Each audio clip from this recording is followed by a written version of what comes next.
अलैकुम वरहमतुल्लाहि वबरकातुहु। अशहदु अन ला इलाहा इल्लल्लाह वहदहु ला शरीका लह व अशहदु अन्न मुहम्मदन अब्दुहु व रसूलुहु। अम्मा बाद अऊज़ु बिल्लाहि मिनश शैतानिर रजीम। बिस्मिल्लाहिर रहमानिर रहीम। अल्हम्दुलिल्लाहि रब्बिल आलमीन अर्रहमानिर रहीम मालिकि यौमिद्दीन। इय्याका नअबुदु व इय्याका नस्तईन। इहदिनस सिरातल मुस्तकीम सिरातल लज़ीना अनअमता अलैहिम गैरिल मग़ज़ूबि अलैहिम वलद्दाल्लीन। आमीन।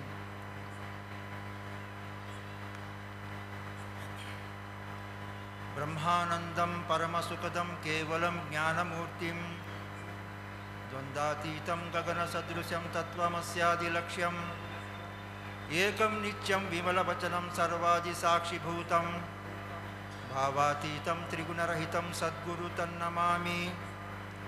गुरुब्रह्मा गुरुविष्णु गुरुर्देवो महेश्वरः गुरुसाक्षात् परब्रह्म तस्मै श्री गुरुवे नमः नमः नमः। सद्भक्तुलारा, విశ్వశాంతి ప్రేమికులారా, గురువర్యులారా, ఎంతమంది అయితే ఈ జగద్గురు ఆశ్రమానికి విచ్చేసిన సద్భక్తులకు శతకోటి వందనాలు. ఈ ఆశ్రమం ఖాన్ఖా సర్వరే ఆలం జగద్గురు ఆశ్రమం స్థాపించి నేటికి 100 సంవత్సరాలు అయిపోయింది. ఈ ఆశ్రమం నుండి హజరత్ మౌలానా సయ్యద్ సిద్దిక్ హుసేన్ అల్మారుబ్బా సిద్దిక్ దీన్దార్ చంద్ బసవేశ్వర్ సాహెబ్ ఖిబ్లా వారు భారతదేశంలో శాంతిని స్థాపించుట కొరకు ప్రతి మఠములలో, మందిరములలో, చర్చ్లలో, గురుద్వారాలో ప్రతి చోట వెళ్ళి విశ్వశాంతి సర్వధర్మ సమైక్యత కొరకు చాలా కృషి చేశారు. కానీ ప్రజలలో ధర్మానికి సంబంధించిన విషయాలు శాస్త్రపరంగా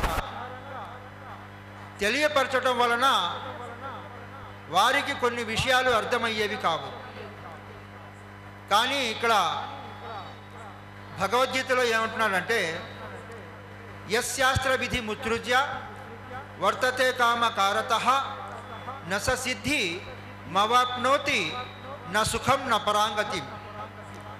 ఏ మానవుడైతే శాస్త్ర విధానమును విడిచి తన ఇష్టానుసారముగా జీవనము సాగించునో ఆ మానవుడు సిద్ధిని పొందలేడు, సుఖమును కూడా పొందడని చెప్పబడింది.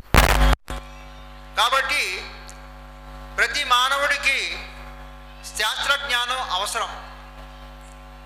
జన్మనా జాయతే శూద్రః కర్మణా జాతే ద్విజః వేద పాఠింతు విప్రాణాం బ్రహ్మజ్ఞానంతు బ్రాహ్మణః అన్నాడు.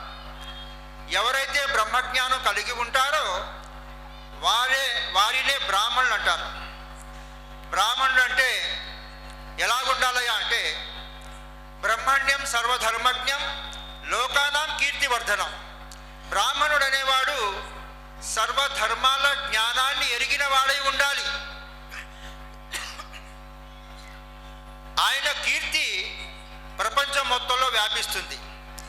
అదేవిధంగా ఎంతమంది అయితే మానవులు ఉన్నారో భిన్నత్వంలో ఏకత్వాన్ని చేయటానికి అనేక విధాలుగా శాస్త్రాధారంగా ఈ యొక్క విషయాన్ని తెలియపరిచారు. శాస్త్రాల్లో ప్రతి చోట శాంతి గురించి, ఏ విధంగా శాంతి స్థాపనమవుతుంది, ఎవరి ద్వారా స్థాపన అవుతుంది అనే విషయం కనుక ఆలోచించినట్లయితే ఇక్కడ భారతదేశంలో దశావతారాలు ఉన్నాయి. దశావతారాల గురించి అందరికీ తెలుసు. శ్రీమద్ ఆది విష్ణు, మత్స్య, కూర్మ, వరాహ, నరసింహ, వామన, భార్గవ, రాఘవ, కృష్ణ బౌద్ధ అవతారనంతరే కలికి అవతారం వస్తారని చెప్పేసి మన భారతదేశంలో ఎదురు చూస్తున్నారు. మళ్ళీ కలికి అవతారం అంటే ఎవరండి? దీని గురించిన విషయాలు శాస్త్రాల్లో ఏం రాయబడి ఉంది? ఈ విషయాలు కనుక మనం ఇవన్నీ దేవరహస్యాలు అంటారనమాట. దేవరహస్యములు బయటపడును అన్నారు.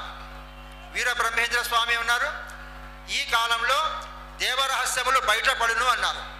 ఈ దేవరహస్యాలు ఏంటయ్యా అంటే ఆఖరి అవతారం కల్కి అవతారం యొక్క రాకడ గురించి ఇక్కడ వేదాల్లో, శాస్త్రాల్లో, పురాణాల్లో రాయబడి ఉంది.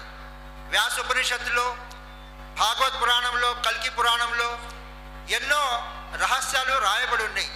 కానీ ఇక్కడ ప్రజలకి తెలియదు.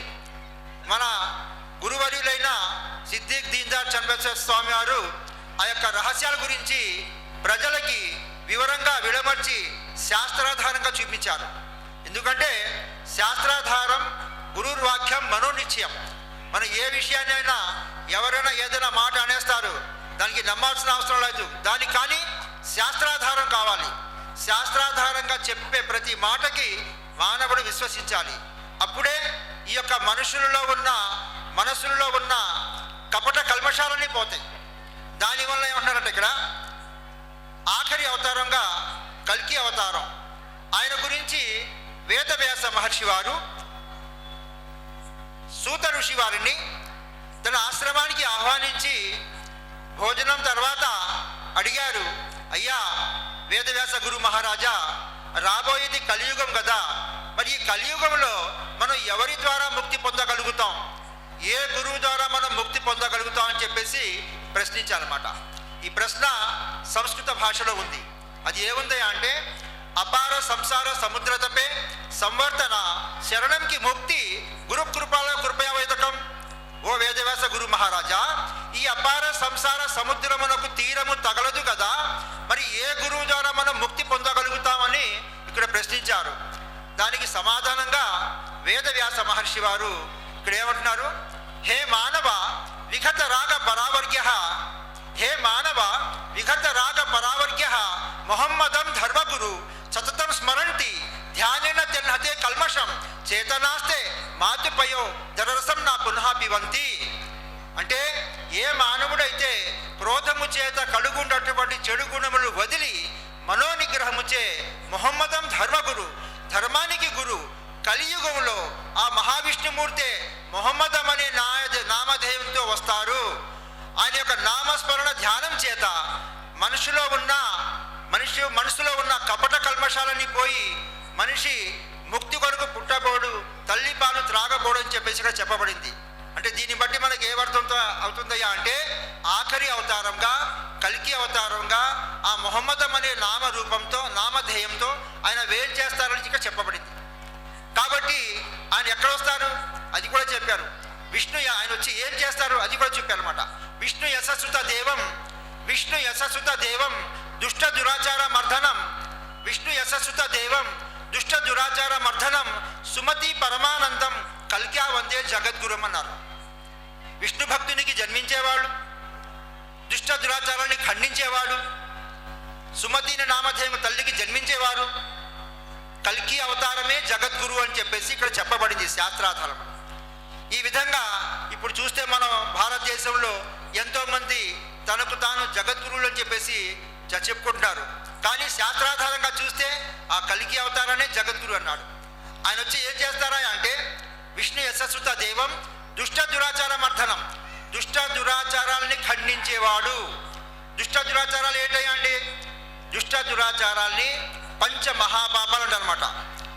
పంచమహాపాపాలు 5 మహాపాపాలు ఏంటయ్యా అంటే దాన్ని ఖండించి అక్కడ శాంతిని స్థాపించాడు.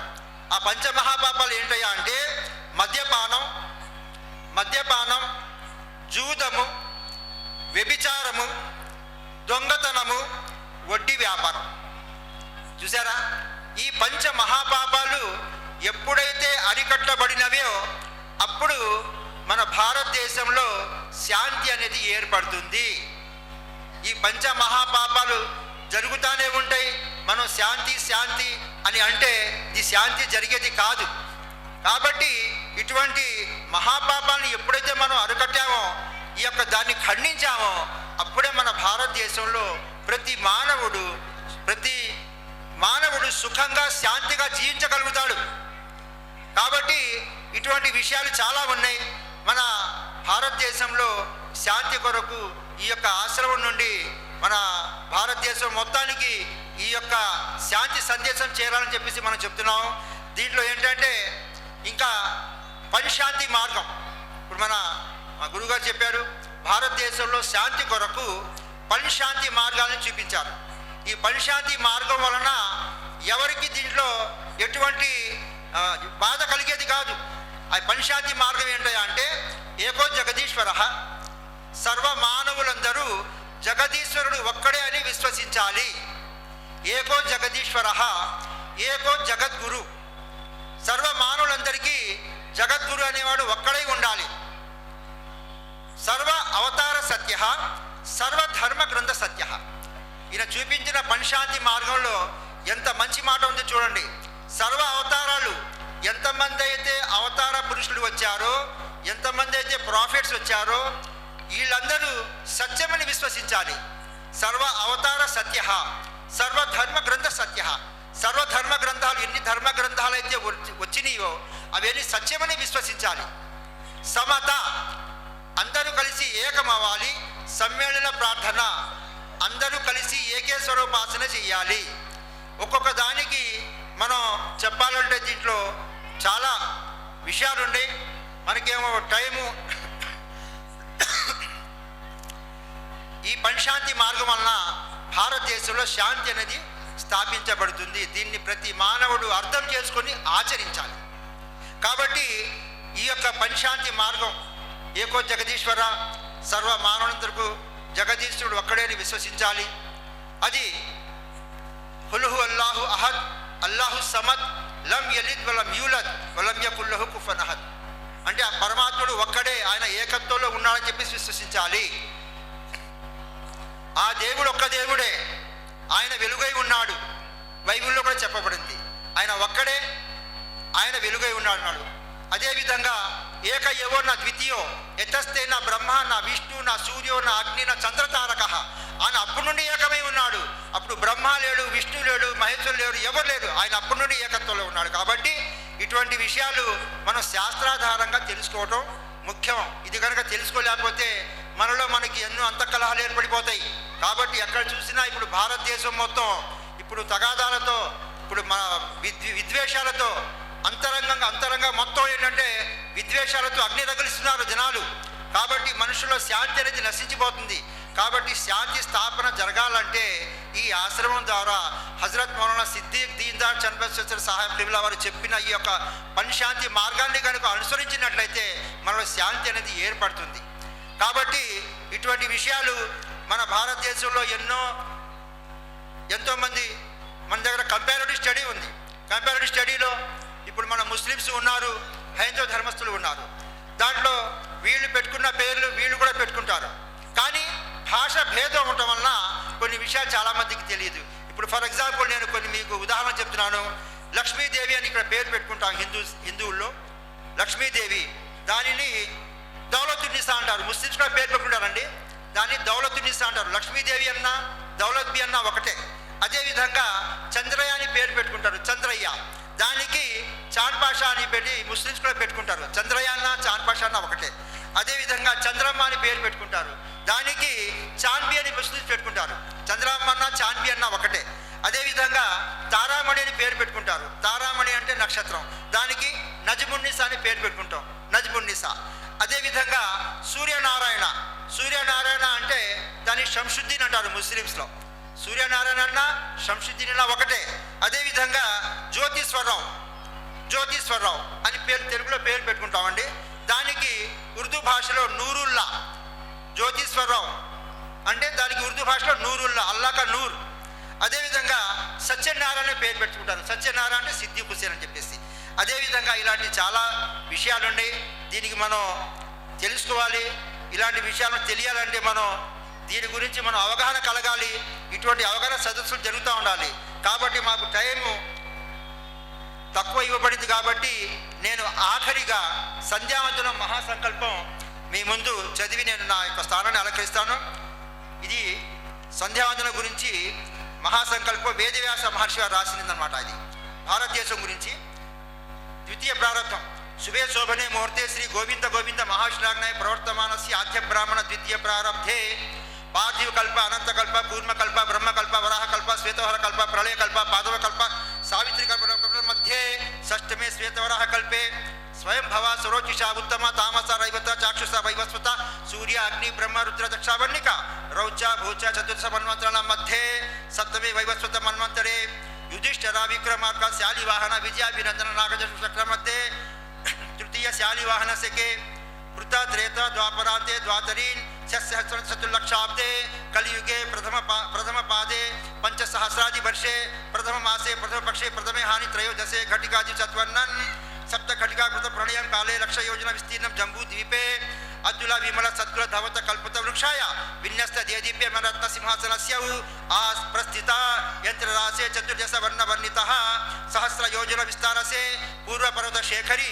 కృతధ్వజ పతాకాయుత యోజనోన్నత కదమృక్ష దీపితస్య మందారస్య ప్రాంతే ఇంద్రకసేరు తాంభృగ భస్తి నాగ సోమయ గాంధర్వచారణి భట్టి నవవర్షాత్మ్య మధ్యే భరతవర్షే భారత కిం పురుష ఇలావృత కురుభద్ర ఆత్మిక రమణిక మందాహరణ కేతు మలాఖ్య నవఖండ మండల మధ్యే భరతఖండే मेरो दक्षिण दिग्भागे श्रीशैल्य ईशान्य प्रदेशे कृष्णा गोदावरी मध्य देशे श्रीमदादि विष्णु मत्स्य कूर्मा वराह नरसिंह वामन भार्गव राघव कृष्ण बहुत अवतार नंतरे कल्कि अवतार निवास गृहे समस्त देवता हरिहर अभयात्मिक स्वरूप श्री जगद्गुरु चरण सन्निधौ आस्मिं वर्तमान व्यवहारिक चांद्रमानेन प्रभवादि षष्टि संवत्सरण मध्ये आस्मिं संवत्सरे आयने ऋतौ मासे पक्षे वासरे तिथौ शुभ नक्षत्र शुभकरण एवं गुण विशेषण विशिष्टायां शुभतिथौ मम पद दुर्दक्षे द्वारा श्रीमदादि नारायण विराट विश्व स्वरूप परब्रह्म प्रीत्यर्थम प्रातः